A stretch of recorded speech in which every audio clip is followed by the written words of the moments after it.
If you've ever trained a new hire in a restaurant, this will sound familiar. You hand them a stack, printouts, menus, binders, maybe a quiz stapled at the back. Everything looks organized. Before they start reading, you say, okay, cross that item out. That item's gone.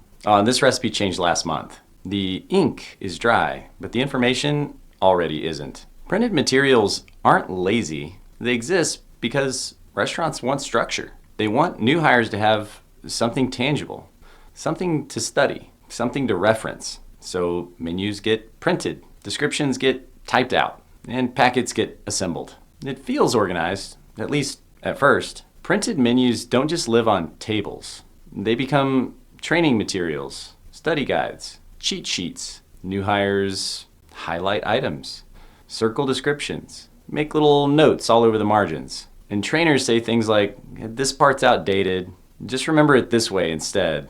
We'll go over the real version later, they changed that last month. The manual becomes a suggestion, not a source of truth. And the new hire has to guess which parts still matter. Menus don't stand still. Items change, ingredients shift, prep evolves, and availability fluctuates. But the printouts don't keep up. So trainers adapt.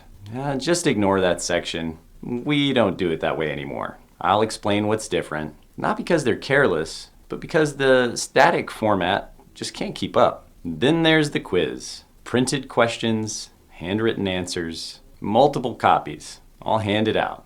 And halfway through training, someone realizes, that question isn't accurate anymore. Now someone has to revise it. We'll get it with the next trainee. Reprint it, hand it out again, and of course grade it again. Or worse, everyone just mentally adjusts and moves on. There's always that question on that quiz that's not relevant anymore. What's the perception of that like for the new hire? This place doesn't really keep up. And on top of that, the quiz stops testing understanding and starts testing whether the new hire has memorized something that may no longer exist. From the new hire's perspective, this creates quiet doubt. If the packet isn't current, am I missing something? Am I learning this the right way? Man, this place really doesn't keep up. So they rely on memory, on verbal updates, on whatever the last person told them. You ever play that game where you get a line of people to whisper the same word to the person next to them? What does that word sound like at the very end of the line? That's the integrity of verbal communication. So the new hires just have to ask questions mid-shift, and they second guess themselves at the table. Not because they weren't trained, but because the training couldn't keep up. That's not clarity, that's survival. Good teams find ways around this. Veterans step in, managers hover, and cooks answer questions mid-flow. You hear things like, don't worry about that one.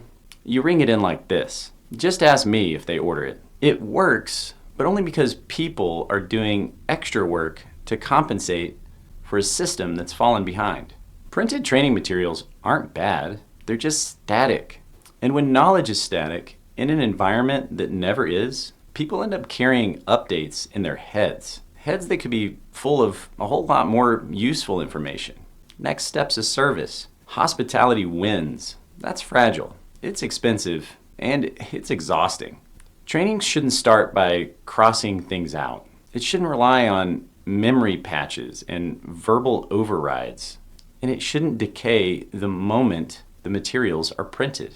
If menus are the foundation of training, then training materials need to move at the same speed of the restaurant. And that's how training survives real shifts.